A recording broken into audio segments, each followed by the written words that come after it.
Mr. President Aliyev, thank you very much for having us here. This region has been the stage of some of the most violent episodes in the South Caucasus' recent history. And the tensions haven't really gone away completely since the 2020 peace deal. To what do you attribute this constant hostility? Difficult to say. I thought that after the Second Karabakh War, situation will be different, and we were ready for peace. And actually waiting for a while for international players to give us some new suggestions. We understood that it's a kind of a vacuum. Nobody knows what to do. And the situation when we had the declaration signed on the 10th November 2020 was not actually providing sustainable peace. It was not a peace treaty. It was a declaration, actually de facto that was a capitulation act by Armenia. Therefore, we started to put forward some initiatives in order to find a final solution to our conflict with Armenia. We made it public. We announced that we need to sign a peace agreement. And then again, it was a vacuum. So then we elaborated the principles for peace agreement, which are well-known principles of international law, like mutual recognition of territorial integrity, sovereignty, international borders, delimitation of borders, non-use of force or threat of force. And we put that proposal on the table. So we, the country which suffered 30 years of occupation and which restored justice by force, we were the authors of new peace process.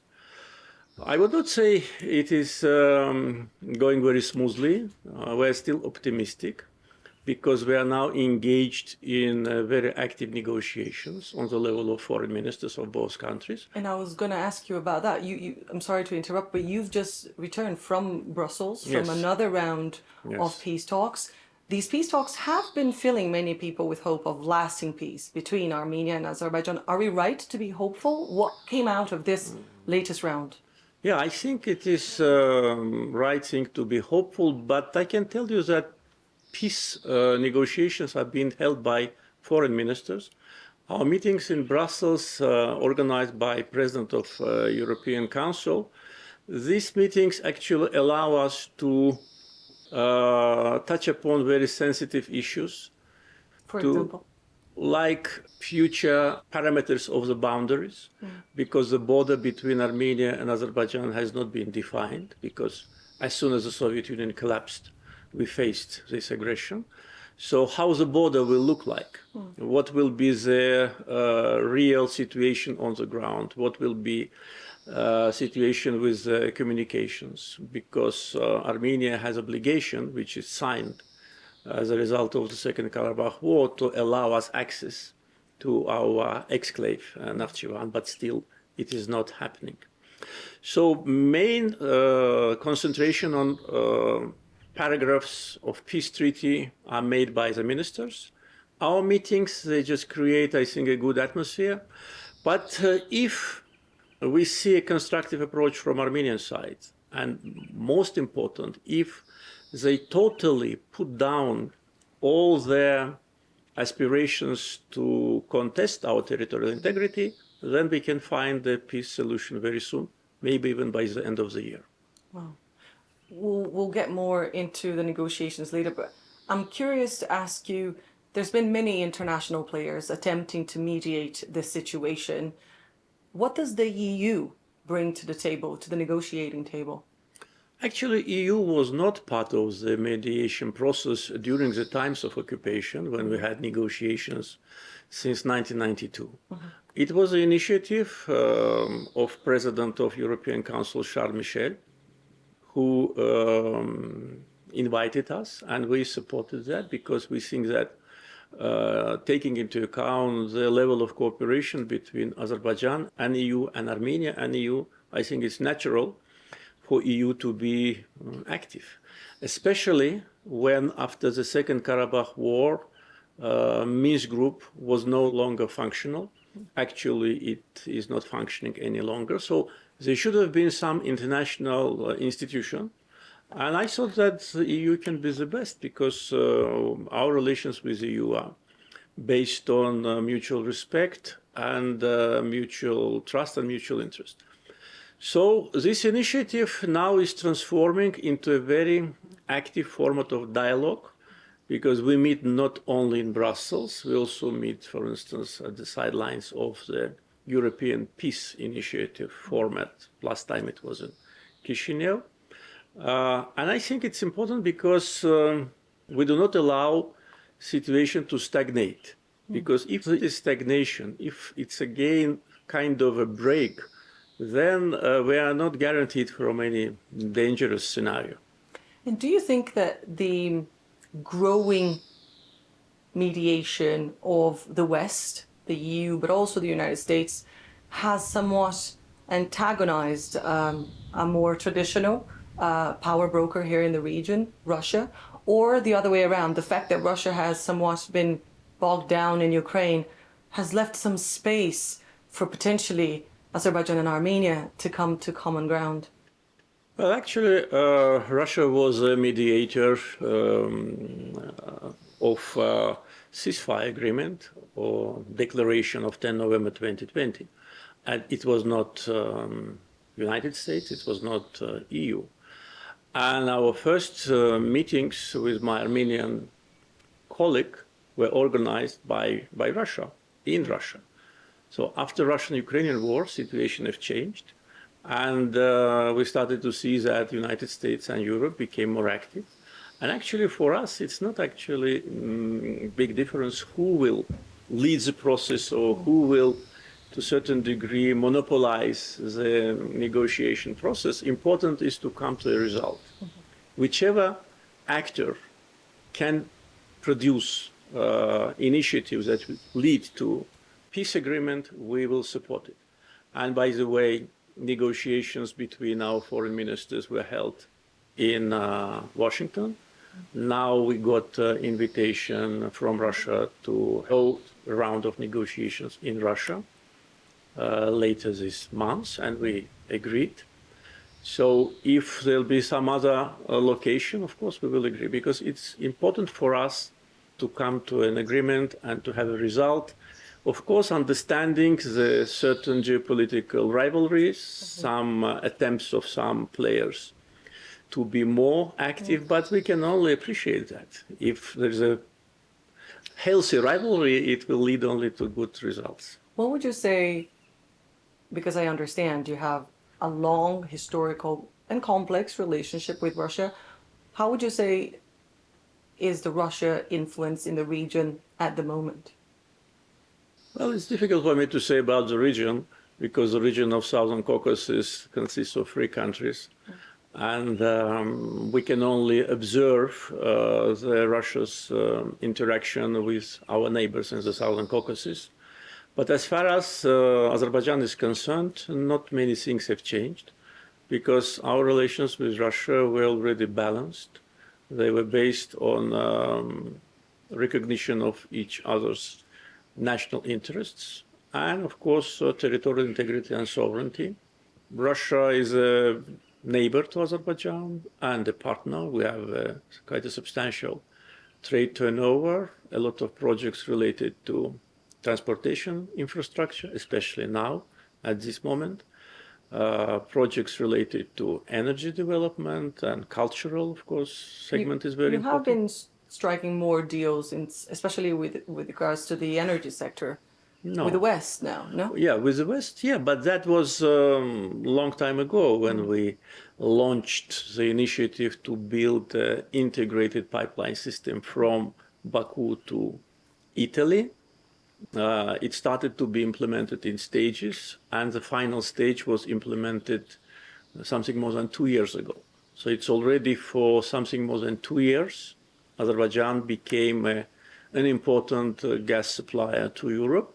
And of course, situation with sanctions on Russia created a new dimension because our energy resources now are needed more than before. But whatever we do it based on the plans and contracts which have been signed many years ago. It is true that now we have more countries who are applying for additional gas from Azerbaijan, and we're ready to do it, and we already started. More countries started to get our gas already last year, and this year it will continue. But again, it's from point of view of our relations with Russia, not many things have changed since Russian-Ukrainian war started. It hasn't changed. Can we talk about the situation here on the ground? Because the International Court of Justice, the European Court of Human Rights, the US, the EU have all demanded guarantees with regards to the freedom of movement in the Lachin corridor nearby, citing the danger of effectively potentially holding a population under siege if that corridor is blocked. What do you know of what's happening in Lachin in the corridor right now? Well, actually for more than 2 years since the Second Karabakh War ended, the so-called Lachin corridor functioned as it functioned during the times of occupation, with one difference. It was under control of the Russian peacekeepers, which was part of the trilateral declaration. And there was no disruption, and there was no steps from our side to interfere. In the meantime, situation on the ground was changing, and the reason why representatives of civil society of Azerbaijan to a certain degree started to control the corridor was because of the fact that illegal excavation of natural resources in Karabakh restarted in the beginning of November last year. Because after the war, it was stopped because it is illegal. These resources belong to us. And several foreign companies were illegally exploiting our gold and copper mines. We could not do anything about that during the times of occupation, but when the war ended, it was obvious that this activity should have stopped. And it stopped. But then in November, it restarted. Representative of civil society asked Russian peacekeepers to allow them to conduct a monitoring on the mines to see what is happening. And because we've seen that iron ore and golden ore was being transported by trucks from Karabakh to Armenia, accompanied by Russian peacekeepers. So we were denied the right for access, and that is how our civil society representatives started to control it. But again, the road was not closed. It was absolutely free, and the movement was free. So it was never interrupted? Traffic was never interrupted? No. So why do you think these institutions have asked, especially on the part of Azerbaijan, because they said you are responsible for the area surrounding it, so you should ensure the freedom of movement? Why do you think that is? Are they targeting you just because of... International Court of Justice actually addressed its message to us to communicate with civil society activists, not to disrupt any kind of movement, and we did it. And as soon as we established the border checkpoint on our border with Armenia, which is our legitimate right, which is not contested by anyone, including International Court of Justice, we communicated through my representative here in Shusha with NGOs representatives for them to stop. And they stopped, they left. So now freedom of movement is not blocked. Since we established the border checkpoint on the 23rd of April, there have been more than 2,000 residents of Karabakh who easily moved to Armenia and back. On 15th of June, Armenia made another military provocation and wounded one of our border security guards. And temporarily, the road was closed for investigation. But then it was reopened. Red Cross restarted again to transport medications and evacuate patients who need treatment in Armenia. But unfortunately, Red Cross trucks, when checked, we found smuggling goods like cigarettes, iPhones, and gasoline. Red Cross admitted that, and they communicated with us saying that they do not bear any responsibility because The these trucks people, were being used yes, by but drivers. these trucks had their badge, logos, and the drivers had their logos on their uniform.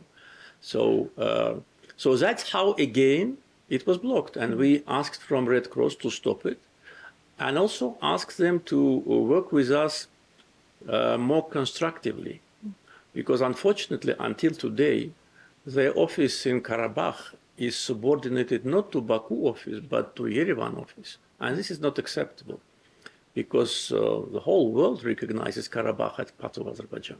Even Armenian Prime Minister said many times that Karabakh is Azerbaijan, and why Red Cross Khankendi office is not subordinate to Baku office but to Yerevan office. That's our legitimate request. Would you say that this issue, the issue of Lachin corridor and that border control and this passageway, this crucial passageway, is one of the main obstacles for peace right now?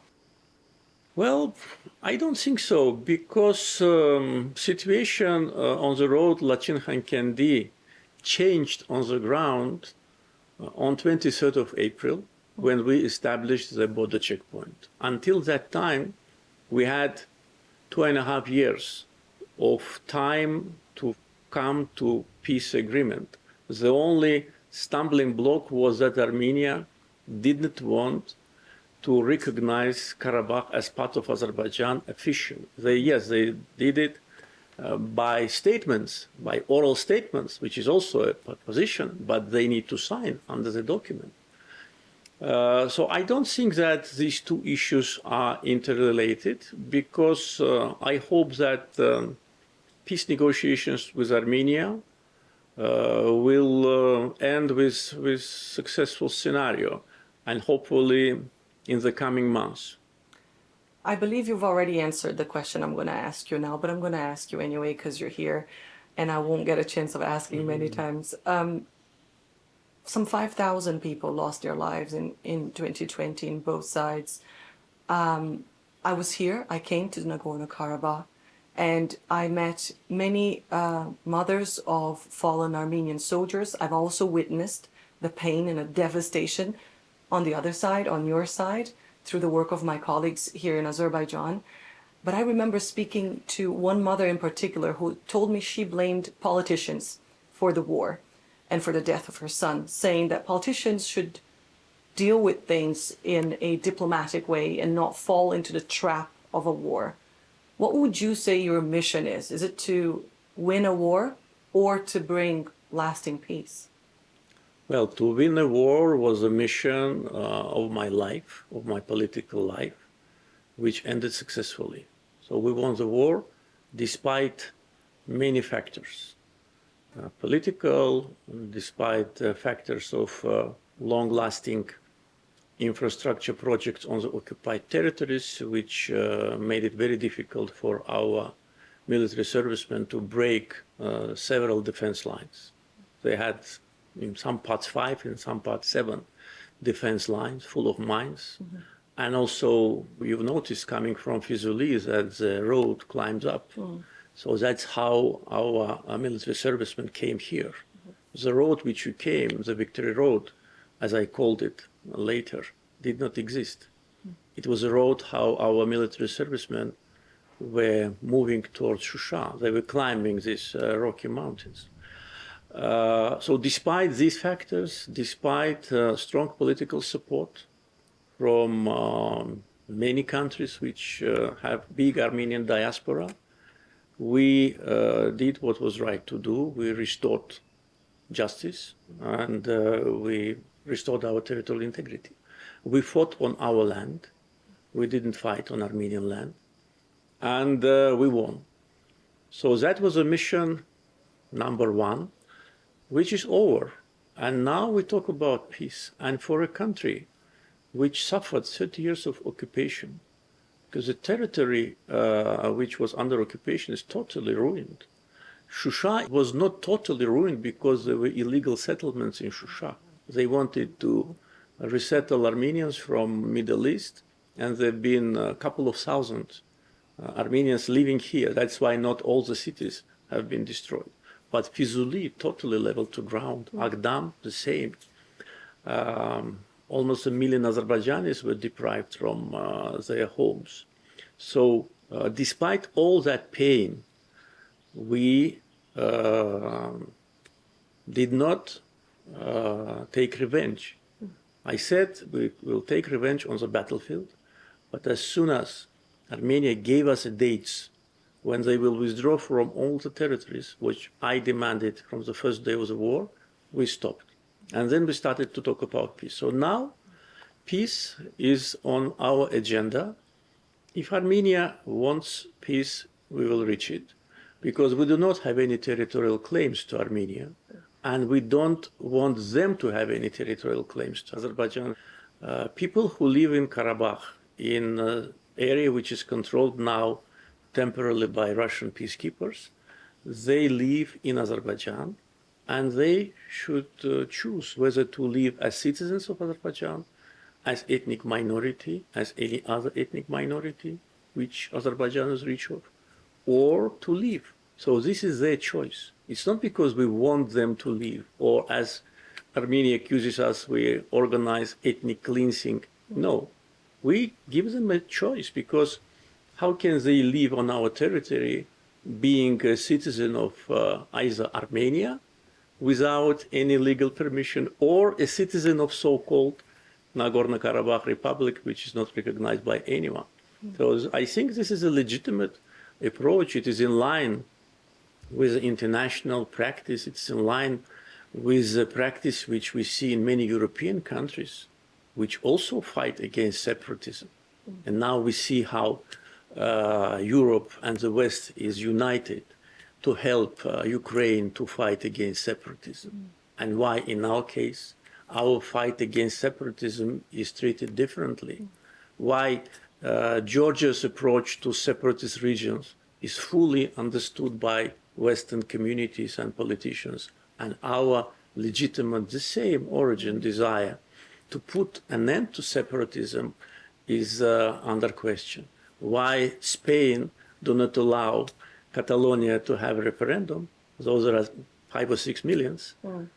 And they don't have their own state, unlike Armenians, which have their state next door. And why should we tolerate separatism? And we will not.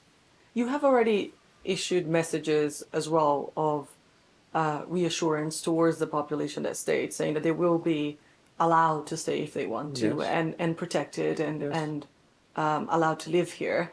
But do you have a message today to Armenians who may be watching us, not necessarily the government? I know you are in touch with Prime Minister Pashinyan. You don't necessarily need our cameras to send him a message, but what about to other Armenians who may be watching us? What is your message to the other side today?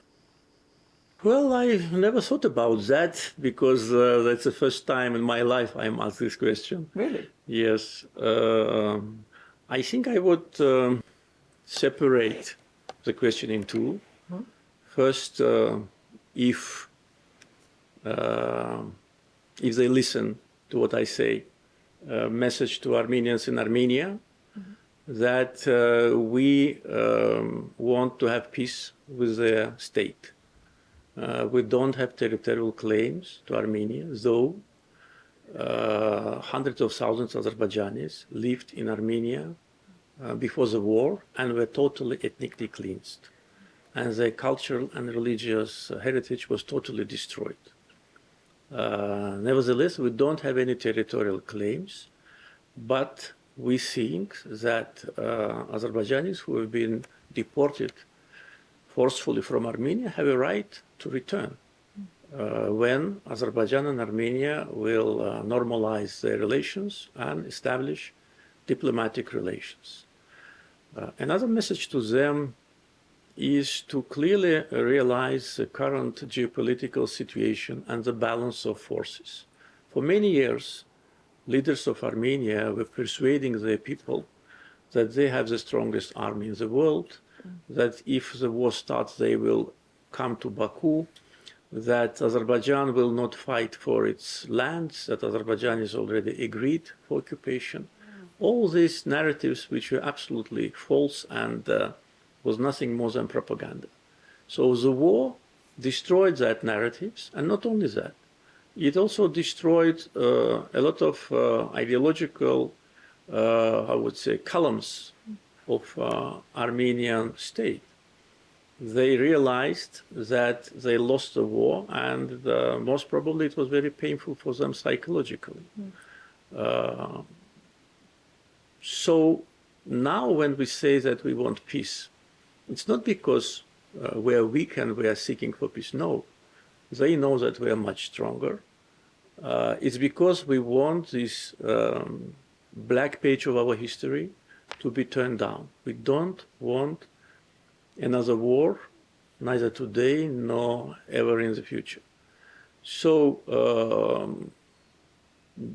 for Armenian community, I think they should not oppose peace initiatives of international community and should understand that if they don't sign peace agreement with Azerbaijan, situation in the future will be unpredictable, and the geopolitical situation in the world and in the region changing, as we see, very dramatically.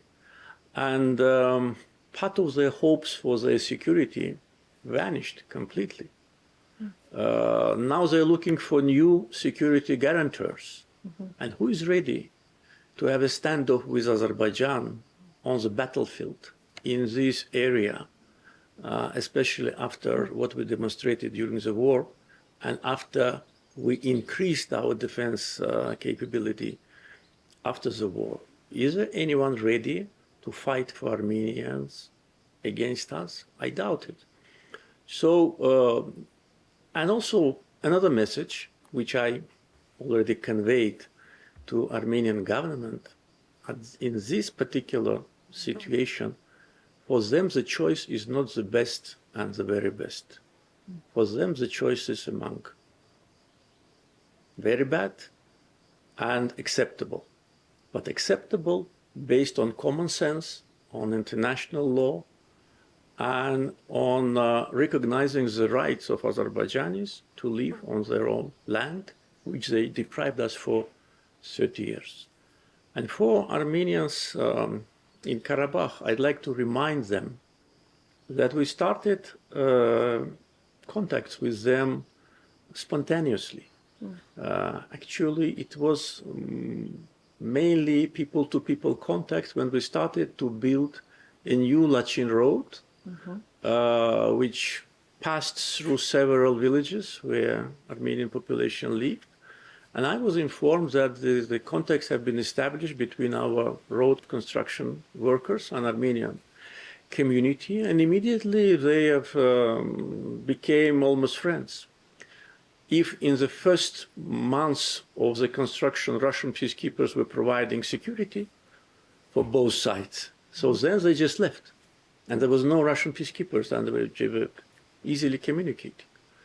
So it demonstrates that ordinary people, in their majority, they don't have this hatred in their hearts.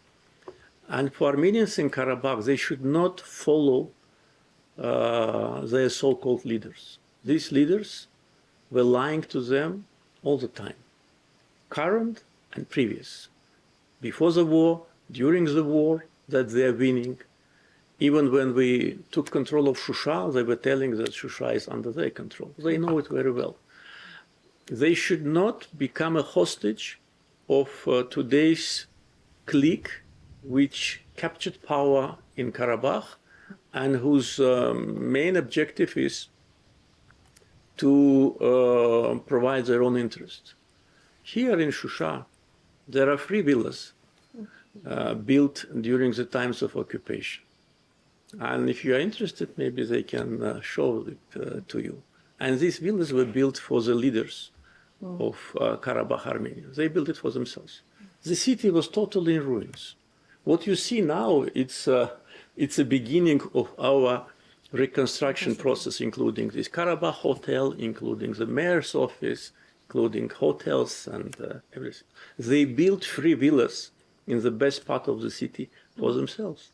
Those people who today lead this so-called unrecognized republic. So Karabakh Armenians should understand that being part of Azerbaijan society with security guarantees, we understand it, with their rights, including educational, cultural, religious, municipal rights, they will live normal life, and they will also stop to be a hostage of manipulation. And also they should understand that situation in which they are now today will not change in their favor if they continue to ignore us, if they continue to behave like we do not exist, or they live in so-called country which has president, ministers, parliamentarians. This is all fake. We offer them normal life, and I think if they listen to me, they should understand, and they know that I mean what I say. President Aliyev, thank you very much for speaking to Euronews. Thank you. Following the interview, President Ilham Aliyev informed the Euronews correspondent about the monuments to well-known figures of Azerbaijan, Natavan, Bulbul, and Azer Hajabayli, which were shot by Armenians in Shusha during the occupation.